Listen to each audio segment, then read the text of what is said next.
Hello friends, ഇന്നത്തെ എപ്പിസോഡിൽ സത്യമോളുടെ progress കാർഡിൽ വിഷ്ണു സൈൻ ചെയ്യാനിടയായ സാഹചര്യം എന്താണെന്ന് സത്യ ശാലിനിയോട് വിശദീകരിക്കണം. പപ്പിമോള് കഴിഞ്ഞ ദിവസം തനിക്ക് കിട്ടിയ പ്രോഗ്രസ് കാർഡ് വീട്ടിൽ കാണിക്കാൻ മറന്നുപോയെന്നും സ്കൂളിലെത്തിയപ്പോഴാണ് പപ്പിമോള് അക്കാര്യം ഓർമ്മിച്ചതെന്നും അത് അച്ഛനെയും അമ്മയും കാണിക്കാൻ കഴിഞ്ഞില്ലെന്നും ഇന്ന് സൈൻ ചെയ്തുകൊണ്ട് ചെന്നില്ലെങ്കിൽ ടീച്ചർ പണിഷ്മെന്റ് തരുമെന്നും പറഞ്ഞ് പപ്പിമോള് വിഷമിച്ചു. അപ്പോഴാണ് പപ്പിമോളുടെ വല്യച്ഛൻ ആ പ്രോഗ്രസ് കാർഡിൽ സൈൻ ചെയ്തത്. അപ്പോ ആ പ്രോഗ്രസ് കാർഡ് സൈൻ ചെയ്ത് ആ പ്രോഗ്രസ് കാർഡ് നോക്കിയപ്പോഴാണ് അത് എന്റെ പ്രോഗ്രസ് കാർഡാണെന്ന് മനസ്സിലായതും പപ്പിയുടേതും എന്റേതും കഴിഞ്ഞ ദിവസം സ്കൂളിൽ വെച്ച് മാറിപ്പോവുകയും ചെയ്തു.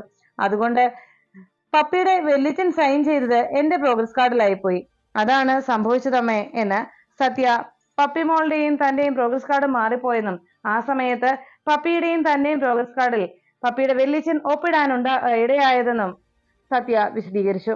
എല്ലാം കേട്ട് കഴിഞ്ഞതും ആകെ വിഷമത്തോടെ അങ്ങനെ മോള് വിശദീകരിക്കുമ്പോൾ കേട്ടുനിന്ന ശാരദാമ്മ പറഞ്ഞു, അല്ലെങ്കിലും പ്രോഗ്രസ് കാർഡിലൊക്കെ ഒപ്പിടേണ്ടത് അച്ഛൻ തന്നെയാണ് എന്ന് അറിയിച്ചു.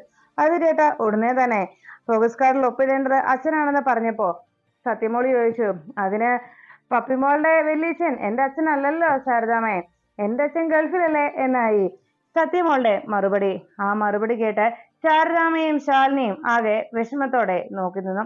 ഉടനെ തന്നെ ശാലിനിയുടെ അരികിലേക്ക് എത്തി സത്യമോള് പറഞ്ഞു, അമ്മേ സോറി അമ്മേ, ഇന്നലെ ഞാൻ പറയാൻ മറന്നുപോയതാ, അതുകൊണ്ട് സോറി അമ്മേ എന്ന് മോള് സോറി പറഞ്ഞുകൊണ്ട് ഏത്തമിട്ട് കാണിച്ചു. ഇത് കണ്ട ഉടനെ ശാലിനി പറഞ്ഞു, സാരയില്ല മോളെ എന്ന് പറയുമ്പോ ശാലിനിയുടെ അരികിലെത്തി സോറി എന്ന് വീണ്ടും മോൾ ആവർത്തിച്ചു. അത് കേട്ടതും ശാലിനി കുഴപ്പമില്ലെന്ന് പറഞ്ഞ് മോളെ സമാധാനിപ്പിക്കുമ്പോ ആ പ്രോഗ്രസ് കാർഡ് വാങ്ങിച്ചുകൊണ്ട് പോകാനായി സത്യമോള് തയ്യാറായപ്പോ ശാലിനി പറഞ്ഞു, വേണ്ട അമ്മ ഇതൊന്ന് നോക്കട്ടെ, മോൾക്ക് നല്ല മാർക്കുണ്ടല്ലോ, അതുകൊണ്ട് അമ്മ ഇതൊന്നുകൂടെ നോക്കിയിട്ട് മോൾക്ക് തരാം എന്ന് പറഞ്ഞ് സത്യമോളോട് അകത്തേക്ക് പോയിക്കോളാനായി ശാലിനി അറിയിച്ചു. അത് കേട്ടതും ശാലിനിയുടെ വാക്ക് കേട്ട് സത്യമോള് വേഗം അകത്തേക്ക് ഓടിപ്പോകുന്നു. ഈ സമയത്ത് ശാലിനി സത്യമോളുടെ ആ പ്രോഗ്രസ് റിപ്പോർട്ടിൽ വിഷ്ണു സൈൻ ചെയ്ത ആ ഒപ്പ് കണ്ട് അതിലേക്ക് നോക്കി അങ്ങനെ ഇരിക്കുന്ന സമയത്ത് ശാരദാമ്മ അരികിലെത്തി പറഞ്ഞു, ശാലിനി മോളെ, നീ ചെയ്യുന്നത് എന്താണെന്ന് നിനക്ക് ഓർമ്മയുണ്ടോ? എന്തായാലും ഈശ്വരനെല്ലാം കാണുന്നുണ്ട്, അതുകൊണ്ടാണല്ലോ കൃത്യസമയത്ത് വിഷ്ണുമോൻ തന്നെ ആ പ്രോഗ്രസ് കാർഡിൽ ഒപ്പിട്ടത് എന്ന് പറഞ്ഞ് ശാരദാമ്മയും അവിടെ നിന്ന് പോയി. ഉടനെ ശാലിനി വിഷ്ണുവിന്റെ ആ സൈൻ നോക്കി അത് തന്നെ നെഞ്ചിലേക്ക് ചേർത്ത് പിടിച്ചുകൊണ്ട് ശാലിനി പലതും ഓർത്തങ്ങനെ ഇരുന്നു. അപ്പോഴാണ് സമൂഹ വിവാഹം നടത്തുന്ന ആ ട്രസ്റ്റിന്റെ ഭാരവാഹികളിൽ ഒരാളായ ശിവദാസ് കളക്ടറുടെ പി എ ആയ അനുപല്ലവിയുടെ ഫോണിലേക്ക് വിളിച്ചത്. സത്യാമ്മയെ മാത്രം വിളിച്ചല്ലേ ഉള്ളൂ, ഇനിയും കളക്ടറെ വിളിച്ച് ഓർമ്മിപ്പിച്ചില്ലല്ലോ എന്ന് ആലോചിച്ചുകൊണ്ട് വേഗം അനുപല്ലവിയുടെ ഫോണിലേക്ക് വിളിച്ച് ശിവദാസ് പറഞ്ഞു, മേഡം നാളെയാണ് സമൂഹ വിവാഹം, നാളെ കളക്ടർ പങ്കെടുക്കുമല്ലോ അല്ലെ എന്ന് ചോദിച്ചപ്പോ അനുപല്ലവി പറഞ്ഞു, തീർച്ചയായിട്ടും നാളത്തെ കളക്ടറുടെ പ്രോഗ്രാം ചാർട്ടിൽ അതും ഉൾപ്പെടുത്തിയിട്ടുണ്ട് എന്ന് അനുപല്ലവി പറഞ്ഞതോടെ എന്നാ ശരി മേഡം, നാളെ കൃത്യസമയത്ത് എത്തണേ എന്ന് പറഞ്ഞ് അയാൾ ഫോൺ വെച്ചു. ഓക്കെ എന്ന് പറഞ്ഞ് അനുപല്ലവി ഫോൺ വെച്ചതിന് ശേഷം അയാൾ സമാധാനിച്ചു. എന്തായാലും ആശ്വാസമായി, നാളെ സത്യാമ്മയും കളക്ടറും കൃത്യസമയത്ത് എത്തുമല്ലോ എന്ന് പറഞ്ഞ് ശിവദാസ് അവിടെ നിന്ന് പോകുന്നു. പിറ്റേന്ന് രാവിലെ ശാലിനിയുടെ കാറിൽ കളക്ടർക്ക് അകമ്പടി നൽകിക്കൊണ്ട് അന്ന് ഡ്യൂട്ടി കിട്ടിയത് ചന്ദ്രബോസിനായിരുന്നു. ചന്ദ്രബോസ് ശാലിനിക്ക് വേണ്ടി അന്നത്തെ ദിവസം സെക്യൂരിറ്റി ഗാർഡായിട്ട് ശാലിനിയോടൊപ്പം ACP ആയ ചന്ദ്രബോസ് കാറിൽ യാത്ര ചെയ്തു. ഈ സമയത്ത് ചന്ദ്രബോസ് മനസ്സിൽ പ്രാർത്ഥിച്ചു, എന്റെ ഈശ്വര, ആരുടെ മുഖം കാണരുതെന്ന് ആഗ്രഹിച്ചാണോ ഓരോ ദിവസവും ഞാൻ തുടങ്ങുന്നത്, ആ തിരുമോന്ത് തന്നെ കാണാനും അവൾക്ക് തന്നെ എസ്കോട്ട് വരാനും എനിക്ക് യോഗം വന്നല്ലോ എന്റെ ഈശ്വര എന്ന് പറഞ്ഞ് മനസ്സിൽ അങ്ങനെ ശപിച്ചുകൊണ്ട് ചന്ദ്രബോസ് കാറിലിരിക്കുമ്പോ പിൻസീറ്റിലിരുന്ന ആ ശാലിനി വിളിച്ചു ചോദിച്ചു, എന്താ ചന്ദ്രബോസേ, താങ്കൾക്ക് എന്തോ സങ്കടമുള്ളതുപോലെ ഈ ദൈവത്തെയൊക്കെ വിളിക്കുന്ന പോലെ തോന്നുന്നല്ലോ എന്ന് പറഞ്ഞു. ഉടനെ ചന്ദ്രബോസ് പറഞ്ഞു, അങ്ങനെയൊന്നുമില്ല മേഡം എന്ന് പറഞ്ഞപ്പോ ചന്ദ്രബോസിനോട് ശാലിനി ചോദിച്ചു, അതെന്താ ഈശ്വരവിശ്വാസം ഇല്ലെന്നാണോ, അതോ അങ്ങനെയൊന്നും വിളിക്കേണ്ട ആഗ്രഹം അല്ലെങ്കിൽ അങ്ങനെ വിളിക്കേണ്ട കാര്യം തനിക്കില്ല എന്നുമാണോ ചന്ദ്രബോസ് പറഞ്ഞത് എന്ന് ചോദിച്ചപ്പോ അനുപല്ലവി പറഞ്ഞു, അയ്യോ എന്താ മേഡം ഈ പറയുന്നത്, എന്തായാലും ചന്ദ്രബോസ് സാറിനെ പോലെ ഉള്ളവർക്ക് ദൈവത്തിനെ വിളിച്ച് സങ്കടപ്പെടേണ്ട കാര്യമൊന്നും തന്നെയില്ല. അത് അതിനേക്കാളും വലിയ തെറ്റായി പോവില്ലേ എന്നൊക്കെ അനുപല്ലവിയും സംസാരിച്ചു. അത് കേട്ടതോടെ ശാലിനി പറഞ്ഞു, ഓ അത് ശരിയാണല്ലേ എന്നിങ്ങനെ അവർ പരസ്പരം പറയുന്നത് കേട്ട് അവിടെ ഇരുന്ന ചന്ദ്രബോസ് പറഞ്ഞു, എന്റെ മേഡം വെറുതെ എന്തിനാ എന്നെ ഇങ്ങനെ കളിയാക്കുന്നത്? ഇത്ര രാവിലെ തന്നെ രണ്ടുപേരും കൂടി എന്നെ ഇങ്ങനെ കളിയാക്കുകയാണോ എന്ന് അനുപല്ലവിയോടും ശാലിനിയോടും ചന്ദ്രബോസ് ചോദിച്ചു. ആ ചോദ്യം കേട്ടതോടെ ചന്ദ്രബോസിനെ നോക്കി ശാലിനി പറഞ്ഞു, എന്തായാലും കളിയാക്കിയതൊന്നും അല്ല ചന്ദ്രബോസെ, നിങ്ങളുടെ ഇപ്പോഴത്തെ ടെൻഷൻ കണ്ടപ്പോ അങ്ങ് പറഞ്ഞു എന്ന് മാത്രമേ ഉള്ളൂ എന്ന് പറഞ്ഞ് ശാലിനി ചന്ദ്രബോസിനെ നോക്കി മനസ്സിൽ ആലോചിച്ചു. എന്തായാലും ഇത്രയും സംഭവങ്ങളൊക്കെ നടന്നതിനെ കുറിച്ചൊക്കെ ആലോചിച്ചുകൊണ്ട് ശാലിനി അങ്ങനെ അവിടെ നിന്ന ചന്ദ്രബോസിനെ നോക്കി മനസ്സിൽ അങ്ങനെ ഓരോന്നും ഓർത്തു. നിങ്ങൾ ആരാണെന്നും നിങ്ങളുടെ സ്വഭാവം എന്താണെന്നും വ്യക്തമായിട്ട് എനിക്ക് അറിയാമല്ലോ.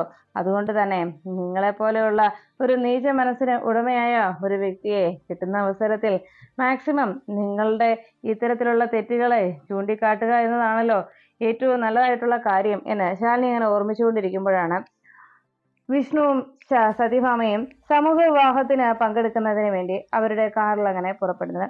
ഈ സമയത്ത് ശാലിനി തന്റെ അരികിലിരുന്ന അനുപല്ലവിയോട് ചോദിച്ചു, അല്ല അനുപല്ലവി, ഇന്നത്തെ പ്രോഗ്രാം ചാർട്ടൊക്കെ എന്താണ്, ഒന്ന് പറഞ്ഞേ കേൾക്കട്ടെ എന്ന് പറഞ്ഞതും ശാലിനിയോട് തന്റെ ഇന്നത്തെ മീറ്റിങ്ങുകൾ, പ്രധാനപ്പെട്ട മീറ്റിങ്ങുകൾ എന്തൊക്കെയാണെന്ന് അനുപല്ലവി വിശദീകരിച്ചു കൊടുത്തു. എല്ലാം കേട്ട് കഴിഞ്ഞതും ഓക്കെ, എന്തായാലും കൃത്യസമയത്ത് ഇതുപോലെയുള്ള മീറ്റിംഗ് കറക്റ്റ് സമയത്ത് തന്നെ അറ്റൻഡ് ചെയ്യണം. പിന്നെ ഇന്നത്തെ സമൂഹ വിവാഹം നടത്തി കൊടുക്കുന്ന ആ പെൺകുട്ടികളുടെ ഫുൾ ഡീറ്റെയിൽസും മേടിച്ചു വെച്ചിരിക്കണം, പെൺകുട്ടികളുടെ ക്വാളിഫിക്കേഷൻ ഉൾപ്പെടെ എന്ന് ശാലിനി ഓർമ്മിപ്പിച്ചു. ശരി മേഡം എന്ന് ഉടനെ അനുപല്ലവിയും സമ്മതിച്ചു. ഈ സമയത്ത് കാറിൽ യാത്ര ചെയ്തുകൊണ്ടിരിക്കുന്ന സത്യഭാമ വിഷ്ണുവിന്റെ ഫോണിലേക്ക് വിളിച്ചു.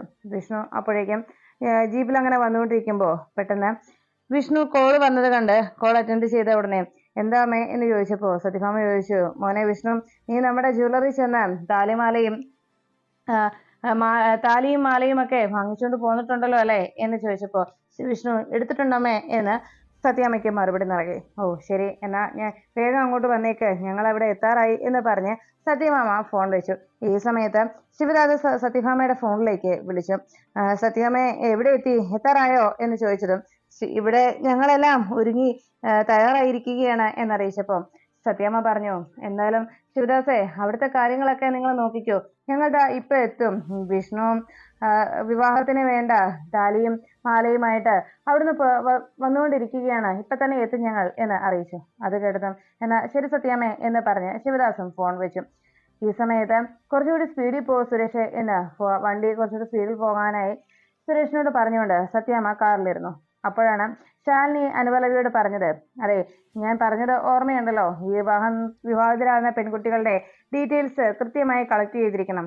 പാവപ്പെട്ട പെൺകുട്ടികളല്ലേ, ഭാവിയിലേക്ക് അവർക്ക് എന്തെങ്കിലും സഹായം നമുക്ക് ചെയ്തു കൊടുക്കാം. എന്തെങ്കിലും ഡിഗ്രി ക്വാളിഫിക്കേഷൻ നോക്കി അവർക്ക് എന്തെങ്കിലും ജോലിയോ മറ്റോ കാര്യങ്ങൾ ആവശ്യമുണ്ടെങ്കിൽ നമുക്കത് ചെയ്തു കൊടുക്കാമല്ലോ എന്ന് ശാലിനി പറഞ്ഞു. അത് കേട്ട ഉടനെ ചന്ദ്രബോസ് പറഞ്ഞു, അയ്യോ മേഡം, എനിക്ക് അതിനോട് യോജിപ്പില്ല. കാരണം ഇപ്പൊ നടത്തി കൊടുക്കുന്നത് നിർധനരായ പെൺകുട്ടികളുടെ വിവാഹമാണെങ്കിൽ പോലും അവരുടെ വിവാഹം നടത്തുന്ന വലിയ സമ്പന്നരായ ആളുകളാണ്, കുറെ ആളുകൾ ചേർന്നാണ് ഈ വിവാഹം നടത്തി കൊടുക്കുന്നത്. അപ്പൊ പിന്നെ അവർക്ക് പ്രത്യേകിച്ച് എന്തെങ്കിലും സഹായം ചെയ്യേണ്ട ആവശ്യമുണ്ടെന്ന് എനിക്ക് തോന്നുന്നില്ല മേഡം. പിന്നെ മേഡത്തിന്റെ ഈ ഒരു ചിന്താഗതി എനിക്ക് ഇഷ്ടപ്പെട്ടു. അതുകൊണ്ട് മേഡത്തോട് ഞാനൊരു കാര്യം പറയാം. എനിക്കറിയാവുന്ന കുറച്ച് സ്ത്രീകളുണ്ട് മേഡം, ആകെ വിഷമത്തിൽ കഴിയുന്ന, അവർക്ക് മേഡം ജോലി കൊടുക്കുകയാണെങ്കിൽ അത് വലിയ ഉപകാരമായിരിക്കും എന്ന് പറഞ്ഞു. ഉടനെ ചന്ദ്രബോസിനോട് പറഞ്ഞു, അതെ ചന്ദ്രബോസ് സാറേ, സാറിന് അറിയാൻ പാടില്ലാത്തത് കൊണ്ടാണ്.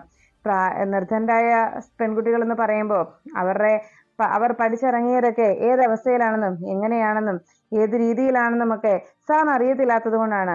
കാരണം സമ്പന്നതയുടെ നടുവിൽ ജീവിച്ചു വന്നവർക്കൊന്നും ഈ നിർധനരായ പെൺകുട്ടികളുടെ കുടുംബത്തെക്കുറിച്ചോ അവരുടെ ജീവിത രീതികളെ കുറിച്ചോ ഒന്നും അറിയുകയില്ലല്ലോ എന്ന് ചന്ദ്രബോസിനോട് ശാലിനി അറിയിച്ചു. ചന്ദ്രബോസ് അതെല്ലാം കേട്ട് മനസ്സിൽ പറഞ്ഞു, ഓ തുടങ്ങി അവളുടെ ദാരിദ്ര്യത്തിന്റെ കണക്ക് പുസ്തകം എന്ന് പറഞ്ഞ് ശാലിനിയുടെ ഹിസ്റ്ററി എന്താണ് എന്ന് എല്ലാവരെയും പഠിപ്പിക്കുന്ന രീതിയിൽ ശാലിനി സംസാരിക്കുന്നതിനോട് എതിർപ്പ് മനസ്സിൽ കാട്ടിക്കൊണ്ട് അങ്ങനെ ചന്ദ്രബോസ് ഇരുന്നു. ഉടനെ തന്നെ ചന്ദ്രബോസ് പറഞ്ഞത് കേട്ട് ശാലിനി ചോദിച്ചു, അല്ല ചന്ദ്രബോസ് ആരുടെ കാര്യ പറഞ്ഞത് എന്ന് ചോദിച്ചതും ചന്ദ്രബോസ് പറഞ്ഞു, അത് പിന്നെ മേഡം, അത് കുറച്ച് നമ്മുടെ ഈ റെസിഡൻസ് അസോസിയേഷന്റെ റെസിഡൻസ് ഏരിയയിലുള്ള കുറച്ച് സ്ത്രീകളുടെ കാര്യമാണ് ഞാൻ പറഞ്ഞത് എന്ന് പറഞ്ഞു. അത് കേട്ട ഉടനെ ചന്ദ്രബോസിന്റെ മറുപടി കേട്ട് ശാലിനി ചോദിച്ചു, റെസിഡൻസ് ഏരിയയിലുള്ള സ്ത്രീകളോ എന്ന് പറഞ്ഞാൽ അവര് കുറച്ച് സാമ്പത്തികമായി അല്പം ഉയർന്നു നിൽക്കുന്ന സ്ത്രീകളാണല്ലോ, പിന്നെന്താ പ്രശ്നം എന്ന് ശാലിനി അന്വേഷിച്ചതും ഉടനെ ചന്ദ്രബോസ് പറഞ്ഞു, അതെ വേറൊന്നുമല്ല മേഡം, അവര് വല്ലാതെ സങ്കടപ്പെടുന്നുണ്ട്, ഏകാന്തതയുടെ വേദന അനുഭവിക്കുന്നവരാണ് മേഡം അവിടെയുള്ള മിക്ക സ്ത്രീകളും. അതെന്നോട് അവർ പലപ്പോഴും പറയാറുണ്ട് മേഡം. അതുകൊണ്ട് അവർക്കൊരു ജോലി കൊടുക്കുകയാണെങ്കിൽ അത് വളരെ ഉപകാരമായിരിക്കും എന്ന് ചന്ദ്രബോസ് അറിയിച്ചതും ശാലിനി പറഞ്ഞു, ഓ ഇപ്പൊ എനിക്ക് മനസ്സിലായി ചന്ദ്രബോസ് സാറേ, സാറ് പറഞ്ഞത് ആരുടെ കാര്യങ്ങളാണെന്ന്. എന്തായാലും ചന്ദ്രബോസ് സാറ് പറഞ്ഞതല്ലേ, നമുക്ക് നോക്കാം, അവരുടെ ഏകാന്തതയുടെ വേദനയൊക്കെ നമുക്ക് അവസാനിപ്പിക്കാൻ എന്തെങ്കിലും വഴിയുണ്ടോ എന്നൊക്കെ അന്വേഷിക്കാം. ചന്ദ്രബോസ് സാറിനോട് എന്തായാലും അവരുടെ ഏകാന്തതയിൽ അനുഭവിക്കുന്ന സങ്കടങ്ങളൊക്കെ സാറിനോട് പറയുന്നുണ്ടല്ലോ, അത് തന്നെ വലിയ കാര്യം എന്നൊക്കെ ശാലിനി പറയുമ്പോൾ അനുപല്ലവിയും ശാലിനിയും അങ്ങനെ പുഞ്ചിരിക്കുന്നത് ചന്ദ്രബോസ് കാണുകയും അത് മനഃപൂർവ്വം തന്നെ കളിയാക്കിയതാണെന്ന് മനസ്സിലാക്കിയ ചന്ദ്രബോസ് ആകെ ദേഷ്യത്തോടെ ഇരുന്നു. ഈ സമയത്ത് സത്യഭാമയുടെ ഫോണിലേക്ക് വീണ്ടും ശിവദാസ് വിളിച്ചു. സത്യാമ്മ, ഞങ്ങളിവിടെ ഏകദേശം ഒരുക്കങ്ങളൊക്കെ ആയി. സത്യാമ്മ എത്താറായോ എന്ന് ചോദിച്ചതും ഞങ്ങളിപ്പോ എത്തും, ഇനി അധിക നേരം ഇല്ല ശിവദാസ് എന്ന് മറുപടി നൽകുന്നു. അങ്ങനെ ആ മറുപടി കേട്ട് അവസാനം സത്യാമ്മ കുറച്ചുകൂടി സ്പീഡിൽ പോകാനായി സുരേഷിനോട് അറിയിച്ചു. സുരേഷ് കുറച്ച് ഇനി ഇത്ര അടുത്തല്ലേ സത്യാമ്മേ, ഇനിയും കൂടുതൽ സ്പീഡ് എടുക്കേണ്ട കാര്യമില്ലല്ലോ, ഓവർ സ്പീഡ് എടുത്താലും അതും പ്രശ്നമല്ലേ, ചിലപ്പോ പോലീസ് കണ്ടാൽ നമുക്ക് പെറ്റി തരും സത്യാമ്മേ എന്ന് പറഞ്ഞ് അയാൾ പതുക്കെ അങ്ങനെ വണ്ടി ഓടിച്ചുകൊണ്ട് മുന്നോട്ട് പോകുമ്പോൾ പെട്ടെന്ന് വണ്ടിക്ക് എന്തോ കംപ്ലൈന്റ് തോന്നുന്നു. വേഗം തന്നെ വണ്ടി ഓഫായിപ്പോയി. ഇത് കണ്ടതോടെ സത്യാമ്മ ചോദിച്ചു, എന്താ സുരേഷ് എന്താ വണ്ടി നിർത്തിയത്? ഉടനെ സുരേഷ് പറഞ്ഞു, സത്യാമ്മ വണ്ടി നിർത്തിയതല്ല, വണ്ടിക്ക് എന്തോ കംപ്ലൈന്റ് ഉണ്ടെന്ന് തോന്നുന്നു, ഞാൻ ഒന്ന് നോക്കട്ടെ എന്ന് പറഞ്ഞു വേഗം തന്നെ വണ്ടി നിർത്തി പുറത്തേക്ക് ഇറങ്ങിയ സുരേഷ് ബോണറ്റ് പൊക്കി എന്താ പ്രശ്നം എന്ന് നോക്കുന്നു. ഈ സമയത്ത് സുരേഷിനോട് സത്യാമ്മ ചോദിച്ചു, അല്ല സുരേഷേ, ഇന്ന് എന്തെങ്കിലും നടക്കുവോ, എനിക്ക് കൃത്യസമയത്തോടെ ചെല്ലാൻ പറ്റുമോ എന്ന് ചോദിച്ചപ്പോൾ സുരേഷ് പറഞ്ഞു, സത്യാമ്മേ ഇനിയിപ്പോ നമുക്ക് ഒരു മെക്കാനിക്കിനെ വിളിക്കാം, അല്ലാതെ വേറെ രക്ഷയുണ്ടെന്ന് തോന്നുന്നില്ല സത്യാമ്മേ എന്ന് സുരേഷ് അറിയിച്ചതും സുരേഷ് അങ്ങനെ പറയുന്നത് കേട്ട് സത്യാമ്മ പറഞ്ഞു, എടോ ഇനി ഒരു മെക്കാനിക്കിനെ വിളിച്ച് വണ്ടി റെഡിയാക്കിക്കൊണ്ട് വരിക എന്ന് പറഞ്ഞാൽ എത്ര സമയം എടുക്കും, അപ്പോഴേക്കും അവിടുത്തെ ചടങ്ങുകൾ കഴിയില്ലേ എന്ന് സത്യാമ്മ ആകെ വിഷമത്തോടെ അറിയിച്ചു. അത് കേട്ടതും ഇനിയിപ്പോ എന്ത് ചെയ്യുന്ന ഓർത്ത് അങ്ങനെ വിഷമിച്ചേക്കുന്നതോടെ സത്യാമ്മ പറഞ്ഞു, എന്തായാലും ഇന്ന് ഈ വണ്ടി എടുത്ത് ഇറങ്ങാൻ തോന്നിയത് തന്നെ വലിയ ചതിയായിപ്പോയി. ഞാൻ എന്തായാലും ഈ വണ്ടിക്ക് പോകുന്നില്ല, ഞാനേ കുറച്ച് ദൂരം അങ്ങ് നടക്കാൻ പോവാ, ഏതെങ്കിലും വണ്ടി വഴിയെ വരുമല്ലോ, ഏതെങ്കിലും ഒരു വണ്ടി കൈ കാണിച്ച് ആ വണ്ടിയെ ഞാൻ പൊക്കോളാം എന്ന് പറഞ്ഞ് സത്യാമ്മ വേഗം കാറിൽ നിന്ന് ഇറങ്ങി നടക്കാൻ തുടങ്ങി. സത്യാമ്മ മുന്നോട്ട് പോകുമ്പോഴേക്കും സുരേഷ് ഇനി എന്താ സത്യാമ്മ ചെയ്യുക എന്നുള്ള ആശങ്കയിൽ സുരേഷ് സത്യാമ്മയെ നോക്കിയിരുന്നു. ഉടനെ തന്നെ സത്യഭാമ ആ വഴിയിലൂടെ അങ്ങനെ മുന്നോട്ട് നടന്നുകൊണ്ടിരുന്നു. ഈ സമയത്ത് ശാലിനിയും അനുപല്ലവിയും ചന്ദ്രബോസിനെ കിട്ടിയ തക്കത്തിനൊക്കെ ചന്ദ്രബോസിനെ കളിയാക്കിക്കൊണ്ട് അങ്ങനെ നിൽക്കുമ്പോൾ ശാലിനിയുടെ ഫോണിലേക്ക് കോളുകൾ വന്നുകൊണ്ടിരുന്നു. എന്താ മേഡം എന്ന് ചോദിച്ചതും, അതെ നമ്മള് അവിടെ കൃത്യസമയത്ത് തന്നെ പ്രോഗ്രാം അറ്റൻഡ് ചെയ്തിട്ട് അവിടെ നിന്ന് കറക്റ്റ് സമയത്ത് പോകാൻ കഴിയുമെന്നുള്ള പ്രതീക്ഷ, അതാണല്ലോ നമ്മൾ ഓരോരോ പ്രോഗ്രാമുകളും ചാർട്ട് ചെയ്ത് വെച്ചിരിക്കുന്നത്. എന്തായാലും അവിടെ ഫംഗ്ഷൻ തുടങ്ങാൻ സമയമായിട്ടുണ്ട് എന്ന് മനസ്സിലായി എന്ന് ചന്ദ്രബോസിനെ നോക്കി ശാലിനി പറയുമ്പോൾ ചന്ദ്രബോസിനെ ഇനിയും ഏതെങ്കിലും രീതിയിൽ ചന്ദ്രബോസ് പറയുന്നതിനൊക്കെ കൃത്യമായ മറുപടികൾ നൽകി തന്നെ കളിയാക്കാനായിട്ട് തന്നെ ശാലിനി തനിക്ക് തന്നെ ഡ്യൂട്ടി തന്നതെന്നുള്ള രീതിയിൽ ചന്ദ്രബോസ് ദേഷ്യത്തോടെ ശാലിനിയെ നോക്കി അകന്നിരുന്നു. വിഷ്ണു ഈ സമയത്ത് ചടങ്ങ് നടക്കുന്ന സ്ഥലത്തേക്ക് പോയിക്കൊണ്ടേയിരിക്കുന്നു. അപ്പോഴേക്കും സത്യാമ്മ വഴിയിലൂടെ അങ്ങനെ നടന്നു വരുമ്പോൾ അതുവഴി വന്ന ഒരു കാറിന് കൈനീട്ടി. പക്ഷെ അതുവഴി വന്ന ആ കാറുകാരെ ഒരു കാരണവശാലും വണ്ടി നിർത്താതെ പോകുന്നത് കണ്ട് സത്യാമ്മ ആകെ ടെൻഷനിലായി.